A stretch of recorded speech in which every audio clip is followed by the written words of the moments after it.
আমি ঢাকা শহরে একা একটা মেয়ে। লাক্স চ্যানেল আই সুপারস্টার প্রতিযোগিতার মধ্য দিয়ে শোবিজে পা রাখেন অভিনেত্রী ফারিয়া শাহরিন।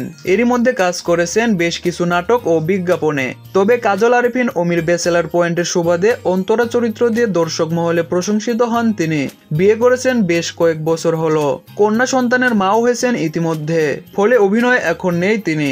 কদিন আগে ঘোষণা দিয়েছেন আপাতত নাটক করবেন না, তবে ভালো বিজ্ঞাপন হলে করবেন। ওই পোস্টে ফারিয়া জানান, যারা মাঝখানে আমাকে ফোন করেছিলেন, মেসেজ করেছিলেন কাজের জন্য, সরি আমি কারো ফোন ধরতে পারিনি, মেসেজে রিপ্লাইও করতে পারিনি, কারণ ওই ফোনটাই আমি অনেক দিন ইউজ করিনি, তাই সবার রিপ্লাই একসাথে দিচ্ছি।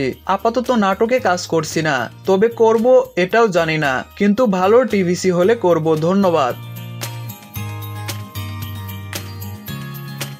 অভিনেত্রীর নাটক থেকে বিরতি নেওয়ার ঘোষণায় হতাশ হয়েছেন তার ভক্তরা। এরই মধ্যে সোমবার মধ্যরাতে এক সাংবাদিক ফারিয়াকে মেসেজে জানান তার নাটক ছেড়ে দেওয়ার খবরে কষ্ট পাচ্ছেন। সেই সাংবাদিকের মেসেজ তুলে ধরে সোমবার দিবাগত রাতে আবারও একটি স্ট্যাটাস দেন ফারিয়া শাহরিন। সেখানে তিনি জানান নাটক থেকে আপাতত বিরতি নিচ্ছেন, পুরোপুরি ছেড়ে দিচ্ছেন না। অভিনেত্রী লেখেন, রাত 2:30টায় আমি এই স্ট্যাটাস দিতে বাধ্য হলাম। এক সাংবাদিক ভাইয়ের মেসেজ দেখে খারাপ লাগলো। সে বলল আমি নাটক ছেড়ে দিচ্ছি। সেই খবরটি প্রকাশ করতে তার খুব কষ্ট হচ্ছে। সিল ব্রো, আমি বলছি আপাতত করছি না, তবে করব জানি না। তার মানে হলো একটু বিরতিতে আছি, তার মানে এই নয় আমি নাটক ছেড়ে দিচ্ছি একেবারে।